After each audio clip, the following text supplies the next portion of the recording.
what happens to risk assets over the next few months? Yeah, not great. I mean, I think that they're starting to. So there's two risk when we talk about risk assets. On the one hand, you got equities, on the other hand, you got growth stocks. We are seeing a inflow into growth stocks. There was a massive inflow into Cathie Wood's ARK fund, which is for us a good indicator of appetite for risk. We're seeing Bitcoin starting to run, although it is Bitcoin, not altcoins. We're seeing a much bigger run in Bitcoin than we're seeing for altcoins. We're seeing Bitcoin dominance up at nearly 45.5%, 46. Haven't looked at it in the last 5 minutes because it is moving really quickly. But let me just quickly check BTC.D.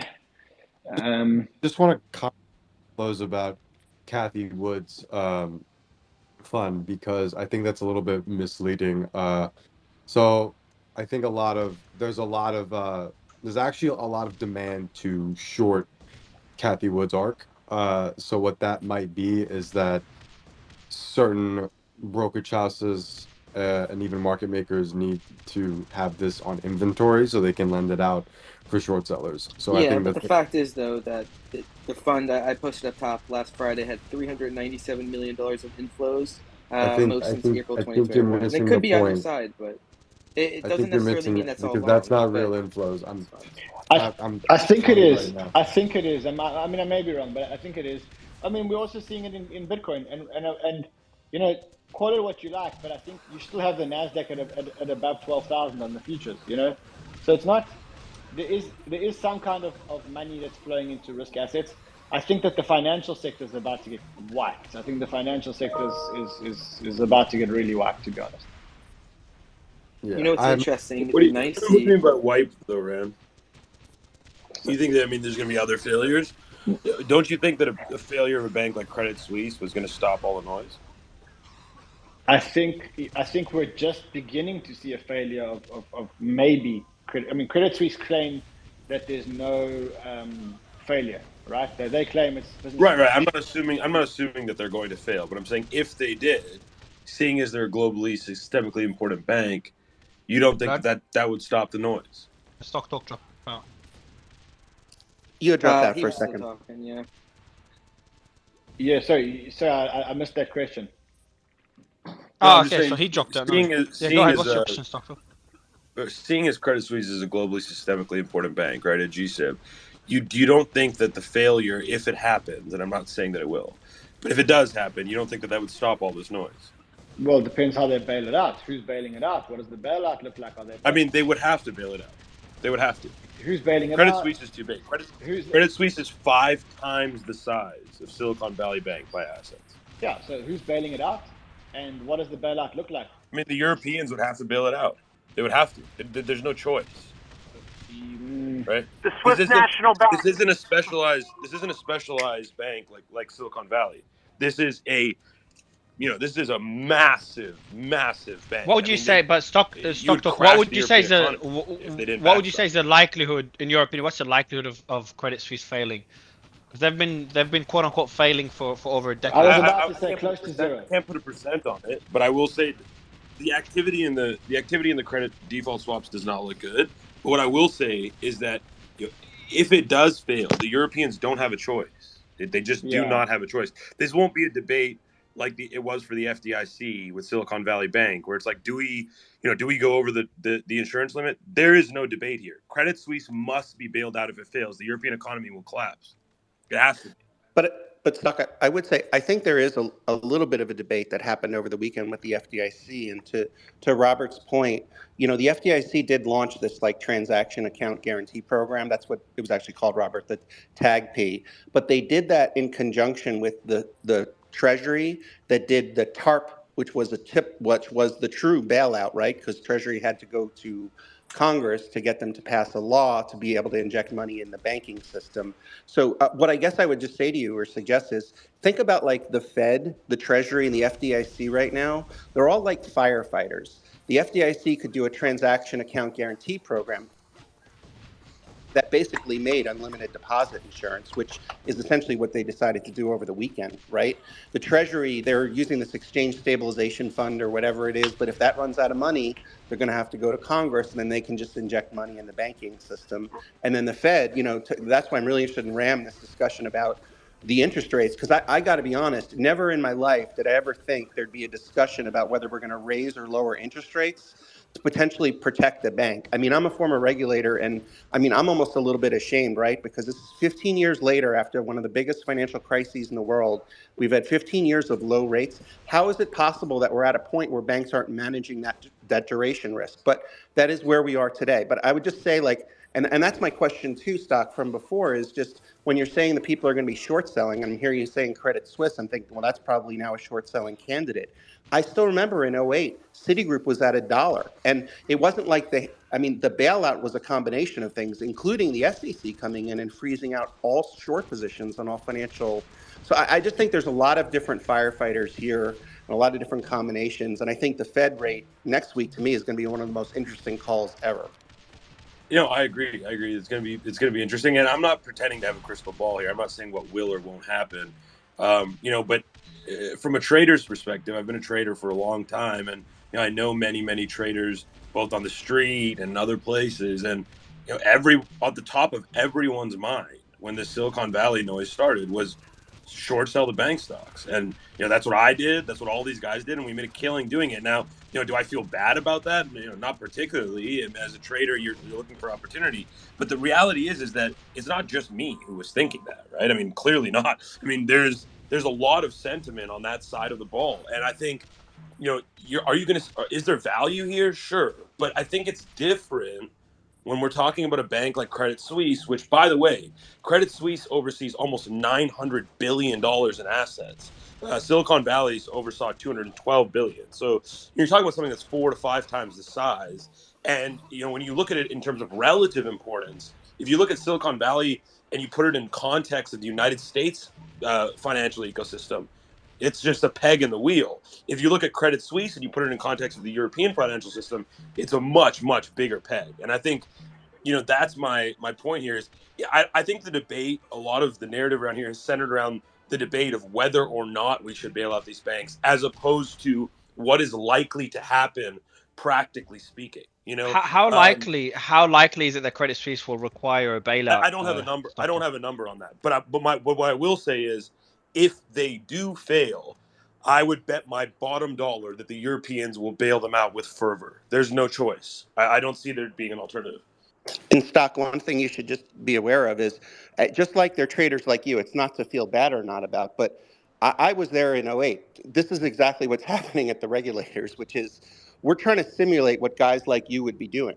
So when we saw people deciding to make that choice, right, deciding to short Citi, that's when there's an intervention even before this massive bailout that you're talking about would happen, which is maybe we need to do something at the SEC, which is really like an unprecedented thing you never want to do, which is impact the private sector, but to essentially stop all the shorts. Yeah, you're right. That could happen. I hope it doesn't happen anytime soon. But yeah, you're right. That could happen as a way of preventing this. But to me, I really see the danger here. I think the risk to depositors has been abated. I mean, I think depositors around the country are probably have a sigh of relief after the actions of the FDIC over the weekend. I think where the concern is now, and I've maintained this view for the last few days, and I still feel this, is from the side of the risk reward and the equity in these banks. And I just can't come up with a thesis for why I would want to be long any of these names. I think the binary risk is too high. There's much better names to own, market wide. Redacted, what's up? You've had your hand up for a while. Oh man, where to start here? Okay, so let's see. Credit Suisse. This is not the first rodeo here for Credit Suisse. They've been in and out with issues over the past year. Anyone paying attention or that monitors the market closely has known this. The only difference, I think, today or the latest thing, which I assume you guys talked about, was I guess they put out a filing with the SEC, and the SEC delayed it because they cited some material weakness in the filing. So that sort of, caused issues starting yesterday. Now the market opened today, it's down, but the stock is down from its highs, 90% already. So this is not a new problem to the markets. They've already been aware of this. What does the Swiss National Bank do as far as a bailout? If it collapses, I have no idea there. But now here's the second issue with Silicon Valley Bank collapsing. The two have nothing to do with each other. First off, I think everyone agrees on that. The problems at Credit Suisse have already been around. However, again, with the collapse of Silicon Valley Bank, Signature Bank, and now we're starting to see some, issues in the U.S. banking system. Any headlines right now, and I said this, Mario, yesterday, I believe, any headlines the markets see on any sort of stress anywhere, the market is going to react aggressively to that right now, and that's why you're seeing this today. Like 6 months ago, when there was sort of headlines around Credit Suisse having problems, we did not see reactions as severe as we are today, with the dollar spiking 1.3 and huge rally in treasuries again today, with the 2-year yield down 40 bips. It's just, again, another big move. And honestly, these moves in treasuries is sort of like a gift to all these banks that are sitting on these mark-to-market losses on all their longer duration securities that they hold, because they should be selling into these type of moves like we saw since last Thursday. And then the last point, I think Robert touched on this.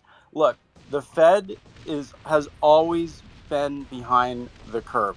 They are using lagging indicators when it comes to like especially CEI. You can look at the owner's equivalent rent component of that is lagging by like at least, the numbers I've read, is like 6 months. So the data they are using is lagging. That's the bottom line. Now, what are they going to do next week? Well, first off, we have the ECB rate decision tomorrow, which I believe the market had expected a 50 basis point hike. I think there's some feedback. I don't think that's going to happen. I think the market's pricing in a pause there, but we'll see what the ECB does tomorrow. And then as far as the Fed goes, there was a meeting, and Robert, maybe or Douglas remember, or even Stock Talk. It was one of their last few meetings. One of the questions posed to Powell was like, well, are you afraid of something in the system like breaking? I forget the exact wording. And Powell's response was that, the Fed is more concerned about inflation getting out of control, because that is sort of like a monster that they can't really contain, but that they would rather focus on fighting inflation and risk that some sort of issue happens in the financial markets, because they have the risk management tools to sort of clean up a sort of a break in the system. And that's sort of the Fed's logic of this. I would agree with that. That's kind of one of the points I was trying to make, that inflation exactly. and monetary policy is right now going to be greater than financial stability because of the tools they have for financial stability. Yes, deposits are safe, but people aren't giving credit to the 1-year facility they put in, which they can always grow. That's literally a 1-year discount window that you have to that you get no discount. I mean, it's a 1-for-1. That's incredible. Exactly. That is a 1-year loan, okay, at no discount. When you go to the discount window, I remember during the Lehman crisis, the one thing we all said, the first thing we did was when we went into that room at the New York Fed, that brutal weekend, was we said, let's make sure everyone goes to the discount window. So there wasn't this exposure that some went and some didn't. So we all went. UBS would have gone anyway. Yep. But we all went to the discount window. Today, to make sure there is no winners and losers, everyone should be using this facility, and they can grow the facility. Yeah, there is a stigma with the discount window. Sorry to interrupt, but this is just a headline here. European Union officials say the European bloc of banks is limitedly affected by the failure of Silicon Valley Bank. That's kind of what I've been saying all along. That's correct. But they'll say that either way, no? Even if there is... Yeah, but of course. It's true, though. No, whether it's true or not, they would say that. But guys, not everything is Credit Suisse. Look what they did with Glenfell. I mean, it's just very different, and I think they're in talks, I guarantee, with the Swiss National Bank There can be certain loans that's given. It's not like the U.S. is the only one that makes sure they can shore up their banks. But you know what's funny is when we see these equity fall-offs, right, at names like Credit Suisse, it's funny because this goes back to the self-fulfilling prophecy I was talking about. What's the first thing we see happen when we see these equity drop-offs? We see every other banking name come out and say, we have no association. We have no affiliation. We're not, we're not tied to them. So it's like you actually are encouraging more outflows from the bank by pushing these narratives, So again, I'm not saying Credit Suisse is on the verge of collapse. Right, but I could take the other side of that. Okay, you don't think UBS is getting new private clients just like J.P. Morgan did? I mean, I would tell you some of the banks are going to be stronger over the next 30 days. No, I agree with that. Look, yesterday when we were shorting a bunch of regional banks, we took Schwab long, and Schwab's up 3% today. Right? I mean, the CEO bought $5.5 million in stock yesterday. That was good enough signal for me and confidence in the bank, right? So we went long on Schwab yesterday. So look, I'm not bearish on the whole sector. I do think there are winners. I absolutely agree with you, Robert. There are winners here. But the question becomes, how much is the sentiment going to weigh in the short term? Who emerges out of the dust, right? Yeah, like I said, I would buy the bank index. You would or you wouldn't, Robert? What did you say? You would or you wouldn't?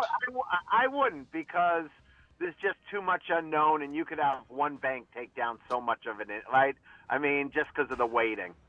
But, yeah, and just to add to that, there's after the Silicon Valley Bank collapse, that was obviously not expected. Like, we've had headlines over Credit Suisse for months now, but with the market is way too sensitive right now to headline risk of even a Moody's or S&P downgrade, which is absurd because these guys are so behind the curve. These rating agencies are terrible. Also, Mario, exactly I gotta hop in a few minutes and get back to work, but I wasn't sure if there was any questions for me before I. Yeah, I'll ask you a pretty broad question to kind of wrap it up with. What would you say in the next couple of weeks if your narrative? Hello? You'd be very, very concerned. Is there anything specific? Oh, you can't I didn't hear me. Say it again. Mario, you cut out. Stock talk. Oh, I cut out. Okay, you can hear me now. Yeah, we can hear you. Just repeat your question. Yeah, so Robert, what would be something you'd be on the lookout for over the next couple of weeks? An indicator that would change the narrative for you, that would get you more concerned. What is something that could, if it happens, your concern level will go up? Well, if ECB did nothing and the Fed did nothing, I would say that would be real trouble for me, because then they're under the hoods that we're not, and that would mean that they think that this is more, this short-term systemic risk is more than they're concerned with short-term inflation right now. I would be on the other side of that, but that would be very concerning. If the Fed did nothing, that would concern me. If ECB did nothing, that would concern me. So that would be. And that would surprise. That'll be surprising as well. It'd be very. Yeah, we have the ECB tomorrow, and they're much more under the hood than any of us. Robert, really appreciate you giving us the time. Yeah. You're welcome back any other time. Much appreciated. Thanks, Robert. Stock Talk. How's the market looking? How's Credit Suisse looking? The broader market, I mean, indexes are still pretty red here. S&P 500 down 1.5%. The Qs are down about 80 bips, but they're actually rallying back here, a little bit of recovery.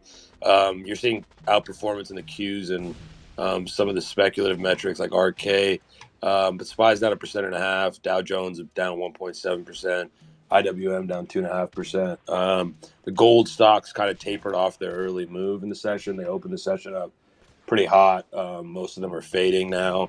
Not a lot of relative strength. I mean, I'm just flipping through my scanners here, and not a lot of relative strength in really anything. Give me 2 or 3 seconds here to flip through and see if there's anything. Credit Suisse was down 30%. Microsoft is the only thing. 16. Only thing I we have a few big tech names holding up. Yeah, a few big tech names. That's about it. Why do you think stock is holding up well? Tech is holding up well. I mean, I just think there's a little bit more appetite for risk on sentiment in light of I pinned the tweet at the top, but Fed swaps pricing in 100 bips of cuts this year. I don't agree with that notion, but it is what it is, and it does drive equities. So yeah, I mean, people are I guess being willing here to put on a little bit more risk on, thinking that we might get cuts at the end of the year. Again, I don't personally agree with that, but the data is what it is, and the swaps are what they are, and they're pricing that in, and so maybe that could be the contributor to a little bit of favor for risk on sentiment today. But I mean, broadly speaking, the market's down. Do you think he did bring it up though? Microsoft has that relative outperformance. Do we think this is from the release of ChatGPT yesterday? Yeah. ChatGPT 4 is insane. GPT-4, yeah, and Evan, I think you shared a tweet about that, but about GPT-3 performed in the bottom 10% when I took the bar, and GPT-4 got in the top 10% when I took the bar. So clearly an improvement in comprehension. Somebody actually put one of my tweets into GPT-4 this morning and then commented on my post, and it like explained the tweet and like broke down all of the things. It was pretty cool. But anyways, MG, you've had your hand up for a while, buddy. What's up? Yeah, and right after MG, I want to go to Tom Nash is with us as well. So maybe we'll get after MG, we'll go to Tom Nash and get his thoughts on the markets and on the Fed decisions. MG, go ahead. Hey guys, good to be here. I just wanted to push back a little bit about, I think Robert, the previous speaker, saying, I think that historically the Fed was created to prevent deflationary shocks. And so making sure that the credit markets are functioning has always, in my opinion, been their number one objective, even though they've always come out and said full employment and price stability are always our dual mandates. And the perfect example of this for me was both the response in the GFC, the response in COVID, the response even in December of 18. When the credit market sees, when people start lending to each other, when people can't make payroll. So in the case of an explicit banking crisis, like what we saw with Silicon Valley Bank or what happened in GFC, where literally people are sitting there going like, is the money in my deposit good? Can I write a check? When it's that extreme, the Fed has to intervene, and that's their top priority. Similarly, back in December of 18, when the credit market seized up and no one was able to issue sort of high-yield credit, that also meant that they had to reverse course. This was the same Jerome Powell, the guy who was hawkish then, albeit he wasn't dealing with runaway inflation. He did reverse both on rate hikes. He did reverse both on QT, going back to QE. So there is some precedent for that kind of reversal or pivot behavior. Secondly, in this situation, I think most of us who kind of analyze banks, who aren't professional bank analysts, but we'd look at kind of banks and say, okay, they have to raise deposit rates. Chances are they're going to be much tighter with their lending standards. That is already an extreme sort of tightening that the Fed doesn't have to do on its own. So for me, the increases of a pause and potentially a cut have to go up, all things being equal. Because yes, they want to fight inflation, but at the same time, they're kind of in a between a rock and a hard place. They're constantly talking about the soft landing where there's a little bit of growth and disinflation, but in reality, I think what they're dealing with is either you accept inflation or you allow for a deflationary shock. And if you have to choose between the two, I think that they would accept a little bit of inflation or, less than 10% inflation. It's a lot, I know, for a lot of people, versus a deflationary shock. So that's the pushback that I gave them. I think as far as the Fed goes, I think they're going to keep, I've always said over the weekend, Mario, in the spaces, that my guess was I just cannot see them hiking rates in the next meeting after two bank collapses. I don't think what's going on with Credit Suisse is going to even really matter unless something accelerates ahead of the meeting in the next week with Credit Suisse. Then that's not really going to figure in their decision. The CPI number came out yesterday. The core number, I think ex housing was still high, half of 50 bips raised month over month. So that's not good. They still have an inflation problem. But as far as the Fed doing a full pivot, and again, I said on the spaces over the weekend, my expectation was they were just going to pause.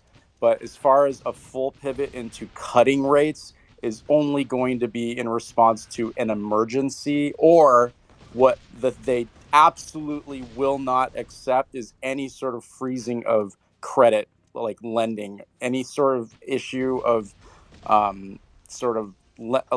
credit freeze. They will not accept that, and they will step in, in a minute's notice. They'll, if anything surprise happens, like another bank collapses, that's sort of like has more of a systemic risk, they will do like an emergency type cut over the weekend before even a meeting. But we haven't seen anything like that. Obviously, Silicon Valley Bank is not that situation.